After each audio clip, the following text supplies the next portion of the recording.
네, 할렐루야. 오늘도 좋은 아침입니다. 오늘 하나님의 뜻은 무엇인가? 두 번째로 돌이키라 라는 주제로 묵상을 나누도록 하겠습니다.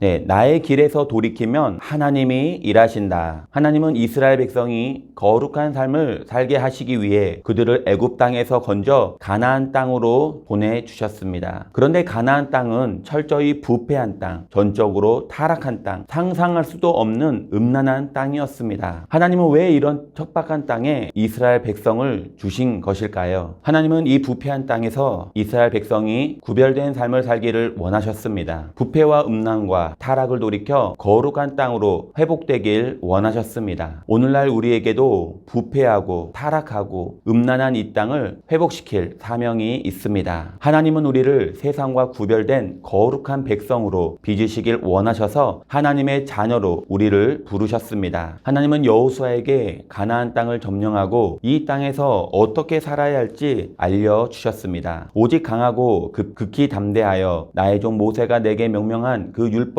다 지켜 행하고 우로나 좌로나 치우치지 말라. 그리하면 어디로 가든지 형통하리라. 이 율법책을 내 입에서 떠나지 말게 하며 주야로 그것을 묵상하여 그 안에 기록된 대로 다 지켜 행하라. 그리하면 내 길이 평탄하게 될 것이며. 왜 하나님께서 경고하십니까? 너무나 매력적인 바알 신이었기 때문입니다. 하나님의 백성은 하나님을 부정하지 말아야 합니다. 결혼 후에는 배우자를 부정하지 말아야 합니다. 이것을 지키지 않으면 부부 관계에 이미 문제가 생긴 것입니다. 하나님을 부정하지 않는다는 것은 하나님 외에 다른 신을 섬기지 않는다는 것입니다. 이것이 하나님과의 관계에서 기본이지만 이스라엘은 기본을 버렸습니다. 이스라엘 자손이 야훼 목전에 악을 행하여 바알을 섬기며, 바알은 가나안 족속의 신이며 아스다롯은 바알의 부인입니다. 이것들은 농사의 신, 풍요의 신이라고 불렸습니다. 이스라엘 백성은 농사를 지으며 자연스럽게 섬기게 되었습니다. 가나안 족속의 바알신은 음란한 신입니다. 성전의 성창들과 성관계가 제사이고 예배였습니다. 이스라엘 남자들은 한순간에 허물어져 버렸습니다. 번제와 속죄제, 속건제 같은 피 비린내 나는 제사와 바알신을 향한 향락과 쾌락의 제사는 비교할 수 없는 유혹이었습니다. 바알을 섬긴 결과는 어떠합니까? 야훼께서 이스라엘에게 진노하사 노력하는 자의 손을 넘겨주사 그들이 노력을 당하게 하시며 또 주위에 있는 모든 대적의 손에 팔아 넘기심에 그들이 다시는 대적을 당하지 못하였으며 그들이 어디로 가든지 야훼 손이 그들에게 재앙을 내리시니 곧 야훼께서 말씀하신 것과 같고 야훼께서 그들에게 맹세하신 것과 같아서 그들의 괴로움이 심하였더라. 노력을 당하고 다 빼앗겼습니다. 풍요를 기대하고 갔는데 결국 빈손이 되었습니다. 그리고 이스라엘은 대적을 당할 힘이 없습니다. 예배가 무너지면 대적의 노략질에 속절없이 당하고 맙니다. 우리는 기억해야 합니다. 하나님의 백성은 하나님과의 관계가 무너지면 모든 것을 잃게 될 뿐만 아니라 극심한 고통 가운데 빠지게 됩니다. 즉 하나님으로 만족하지 못하면 아무것도 만족하지 못합니다. 이스라엘 백성은 세상 방법이 좋아 보이고 세상의 지혜가 더 그럴듯해 따라갔습니다. 교회가 세상으로부터 배워야 할 때라고 말합니다. 세상의 지혜와 방법은 육신의 정욕과 안목의 정욕, 이생의 자랑을 이루기 위한 것들입니다. 출발이나 동기가 교회와 전혀 다르기에 세상 것을 받아들인 데는 지극히 조심해야 합니다. 우리는 교회의 동기나 목적이 선하기 때문에 세상의 것들도 괜찮다고 말합니다. 반은 맞고 반은 틀립니다. 왜냐하면 이스라엘 백성은 광야에서 성막을 지을 때 애굽에서 가지고 나온 모든 재료를 사용했습니다. 애굽에서는 자신을 위한 것이지만 광야에서는 모든 것이 하나님을 위한 재료가 된 것입니다. 그러나 성막은 모든 재료와 양식들이 다 하나님의 명령으로 지어졌습니다. 중요한 것은 하나님의 명령이고 하나님의 기준입니다. 오늘날 크리스찬에게 바알을 섬기냐고 물으면 아무도 그렇지 않다고 대답할 것입니다. 그러나 하나님을 믿으면서도 더 큰 부와 더 큰 권력, 더 큰 영향력을 갖고 싶다면 우리는 여전히 바알 신전을 찾고 있는 것입니다. 내가 원하는 것을 얻기 위해 내 소원을 이루고 내 한을 풀기 위해 교회에 나간다면 바알 신과 다를 바 없습니다. 바알 종교란 내 목적을 이루기 위해 신을 찾는 것이고 참된 신앙이란 내가 하나님의 뜻을 이루는 존재가 문제가 되는 것입니다. 그래서 우리의 신앙은 돌이키는 데서 출발합니다. 돌이킨다는 것은 내 모든 욕망과 태도를 십자가에 못 박고 돌아서는 것입니다. 우리가 돌이켜야 할 것이 있습니다. 첫 번째로 마음을 돌이키라. 마음을 돌이켜야 합니다. 사람은 괴로우면 신음하고 부르짖습니다. 하나님은 그 신음과 고통을 들으시고 응답해 주십니다. 야훼께서 사사들을 세우사 노략자의 손에서 그들을 구원하게 하셨으니 하나님은 때로는 사람을 통해 채찍으로 사용하십니다. 그가 만일 범죄하면 내가 사람의 매와 인생의 채찍으로 징계하려니와 내 곁에 가까운 사람은 분명 선물이지만 때로는 아픈 매가 됩니다. 내게 주어진 인생은 분명 선물이지만 때로 그 무엇보다 혹독한 채찍입니다. 하나님은 우리에게 복을 주실 때도 사람을 사용하시고 매를 드실 때도 사람을 사용하십니다. 가난해서 길 잃은 백성을 위한 하나님의 대책은 사사를 세우는 것입니다. 야훼께서 그들을 위하여 사사들을 세우실 때에는 그 사사와 함께 하셨고 사사는 하나님이 세우셨고 그와 함께 하셨습니다. 사사가 세워지는 것은 구원의 시작입니다. 백성의 신음과 부르짖음 때문에 하나님은 뜻을 돌이키십니다. 여기서 뜻을 돌이키다는 것은 위로하다, 후회하다는 것입니다. 하나님은 우리를 구원하시기로 결정하셨기 때문에 구원의 조치를 취하는 것입니다. 회개는 내 마음을 돌이키는 것입니다. 구원이란 돌이키는 것이고 돌아서는 것이고 돌아오는 것입니다. 하나님이 뜻을 돌이키셨는데 무엇을 돌이키셨을까요? 하나님은 뜻을 바꾸신 것이 아닙니다. 하나님의 뜻은 불변합니다. 하나님의 뜻은 우리가 돌아서는 것입니다. 하나님의 변함없는 사랑 때문에 우리가 돌아서기를, 우리의 태도가 바뀌기를 원하시는 것입니다. 그러므로 돌이킬 때 고생하지 말고 확실히 돌이켜야 합니다. 두 번째로 거룩으로 돌이켜야 합니다. 그 사사가 죽은 후에는 그들이 돌이켜 그들의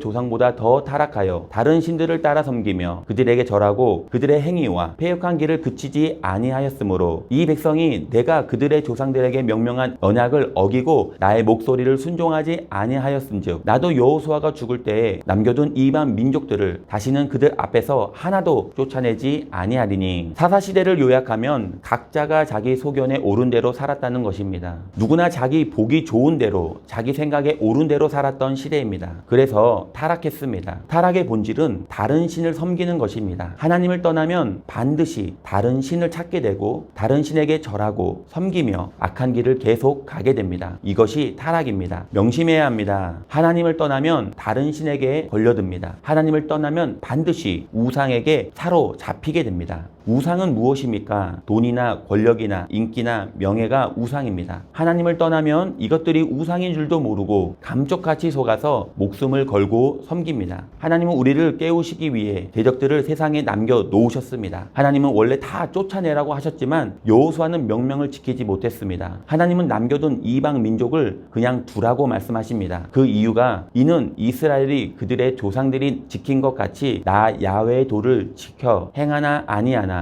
그들을 시험하려 함이라 하시니라. 우리가 하나님의 뜻으로 분명히 돌이키는지 그렇지 않는지 시험하려고 그 이방 민족, 즉 우리의 인생의 가시와 올무를 남겨두셨습니다. 여전히 내 것, 내 욕망, 내 탐욕을 채워달라고 기도하고 있다면 아직 돌이킨 것이 아닙니다. 종교는 하나님을 돌이키려고 합니다. 그러나 신앙은 나를 돌이키는 것입니다. 하나님은 우리가 하나님 나라의 거룩한 백성으로 자라가기를 원하십니다. 이 땅의 문화가 어떠하든 환경이 어떠하든 완전히 하나님께로 돌이켜 거룩한 백성으로 살기를 원하십니다. 예수님은 이 땅에 오셔서 세상을 쫓아 살지 않고 세상과 구별되게 사셨습니다. 하나님만 바라보며 십자가를 바라보면 고난의 영광을 바라보면 기꺼이 좁은 길로 가며 세상과 구별된 삶을 살 수 있습니다. 하나님이 가나안을 차지한 이스라엘 백성에게 요구한 삶은 이런 삶이었습니다. 그러나 그들은 가나안 족속을 따라 넓은 길을 가다 번번이 실패했습니다. 이스라엘이 바알에 빠진 이유도 하나님 없이도 잘 될 거라고 생각했기 때문입니다. 가나안에서 가나안의 방식으로 살아야 배불리 먹을 수 있다고 생각했기 때문입니다. 가나안의 방식을 따른다는 것은 풍년을 주는 바알 신앙을 믿는 것입니다. 음란과 쾌락이 주는 맛을 잊지 못해 자꾸 바알 신전을 기웃거리는 것입니다. 세상 방법이 지혜로워 보입니까? 세상의 방법은 하나님의 방법을, 하나님의 지혜를 못 따라갑니다. 하나님은 우리더러 세상의 방법에서 돌이키라고 하십니다. 세상의 주인은, 세상의 오너는, 세상을 경영하시는 분은 하나님이십니다. 결론입니다. 하나님의 뜻은 무엇입니까? 거룩한 삶을 내팽개친 백성을 향한 하나님의 뜻은 거룩하라입니다. 돌이키라는 것입니다. 우리가 돌아서는 것이 조건이 아니라 언제나 열려 있습니다. 거룩으로 돌이키라는 것, 분명한 하나님의 뜻입니다. 오늘 또 하나님께로 돌아서는 복된 하루가 되시기를 예수님의 이름으로 기도합니다.